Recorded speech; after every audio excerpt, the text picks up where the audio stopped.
Okay, so let's look at how we can use conditionals in Python.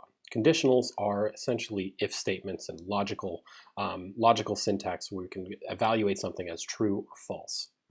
So what we'll do here is I'm going to put various lines right here, and we'll look at the output of each of those. But essentially, I'm going to print out conditional example, and I'm going to set A and B equal to true and false. So in this example, A is true and B is false, right? And this is just an example of syntax that I wanted you to see, because essentially you can use this in Python by doing multiple assignments with one operator. So very quickly, I'm going to say if A, and there's no parentheses needed. I could put parentheses around A if I wanted to. And then I'm going to put a colon at the end, right? And that means that I'm at the end of the conditional statement. And now anything that is indented is going to be part of the conditional statement. So this is how Python defines the scope for loops, while loops, and conditional statements, right? Essentially, it knows that I'm no longer in this if statement when I uncomment, right? So sorry, not uncomment, but unindent on the inside of the Python file. So if A is true, I'm just going to print out A is true. And then I can say else if, which is ELIF, A or B, right? Where or right here, just a keyword, right? So A or B. Then I can say, oh, well, B is true, right? Because if A wasn't true and I say A or B, that means B has to be true. Else I can print, and then I put a colon at the end, print neither A or B are true. And if in this conditional example, we're going to get the example here, A is true. And then this very bottom right here is an example of how to use conditionals for assignment. So while this is actually, pretty similar to other languages, this is more similar to like a question mark operator in C or C++, where I say the value is equal to B is true if B. So if B is true, the string B is true will be set to value.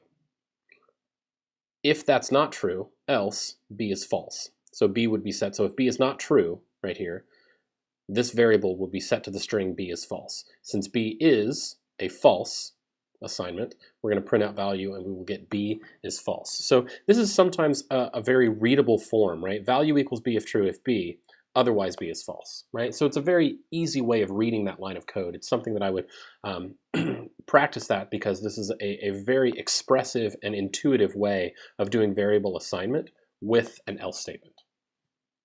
Okay, so let's do a few more conditionals here, and let's get kind of into the nitty-gritty of how Python saves a lot of the data that's inside of it. So there is an operator that's equals equals, right, and an operator called is right here.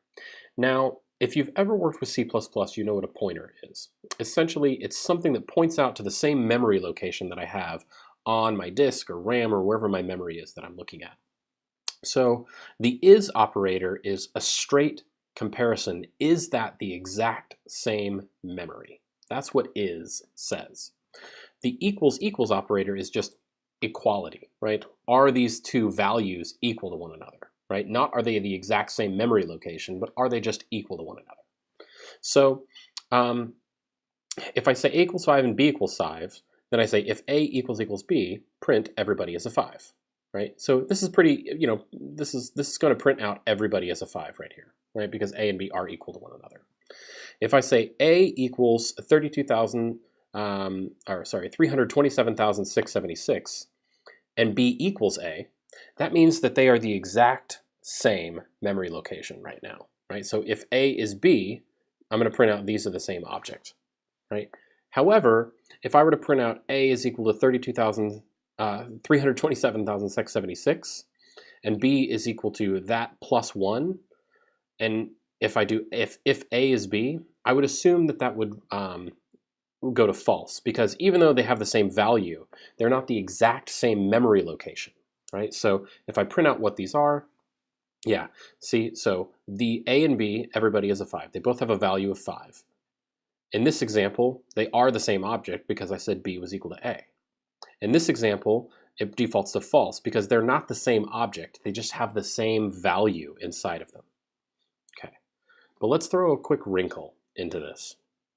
if I say a equals 5 and b equals 4 plus 1, then you would expect that they're not the same object in memory, right? So you would expect it to print out wish we had 5s.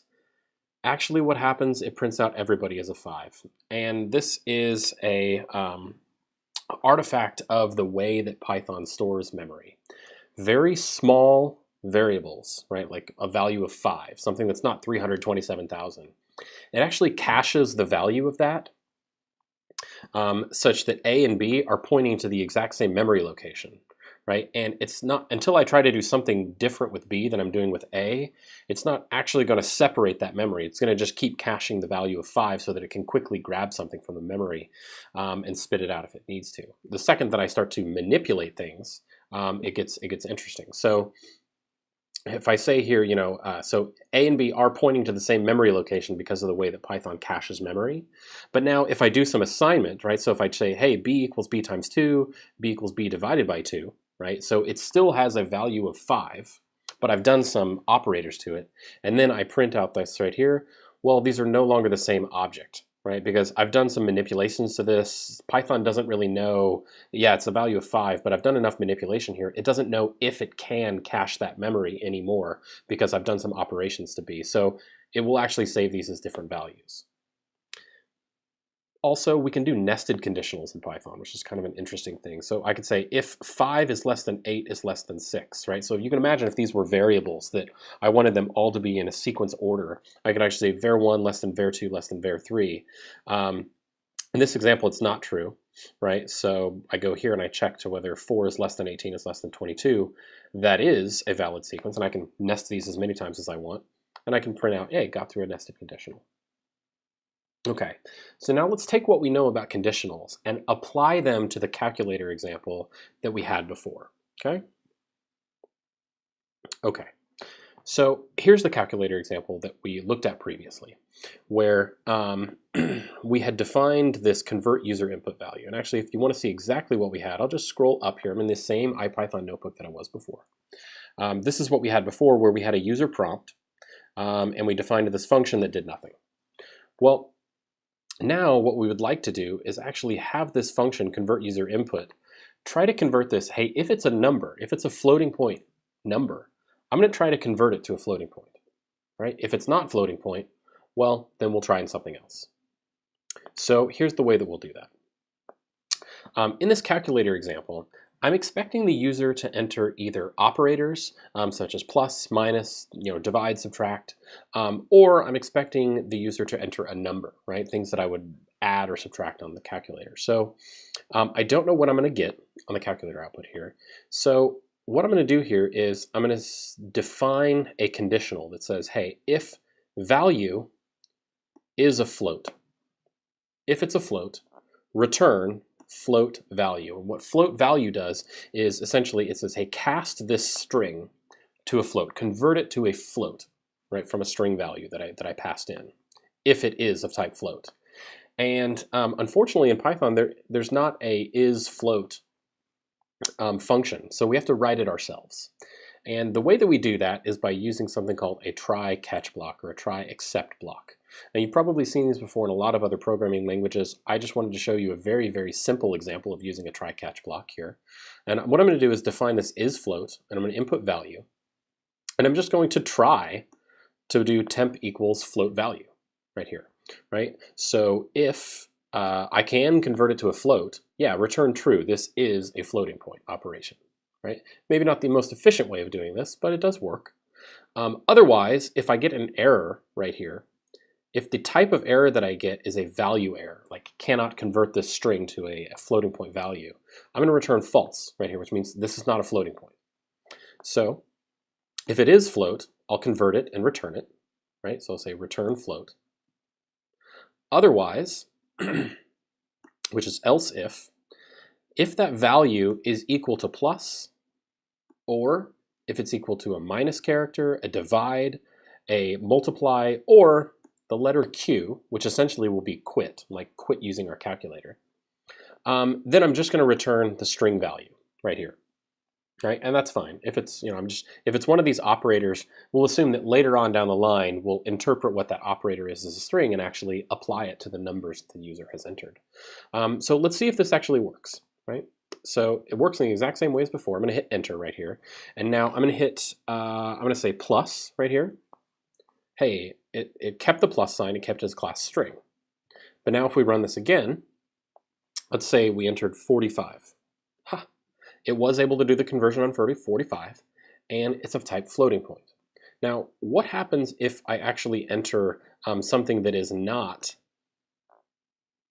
inside of this right here? So if it's not a float or anything, let's see what happens. So let's say I enter Eric. Now Eric will, it will not pass this, and it's not equal to these values, so, oh, interesting. If I enter something that I haven't defined for, once I get to the end of this function, there's no return, and it's expecting a return from convert user input. So Python automatically, rather than throwing an error, it just returns a variable that is of class none type, which means it has no value, it hasn't been set, there's nothing there. It works very much like a null pointer in C or C++. Okay. So now we've extended our calculator example, but if we really want this to be something where users can input multiple values at a time, we really need to put this inside of a for or a while loop, right? So let's talk about what those are next so that we can add that functionality to a calculator where we can enter more than one number and more than one operator and actually have it return something to us.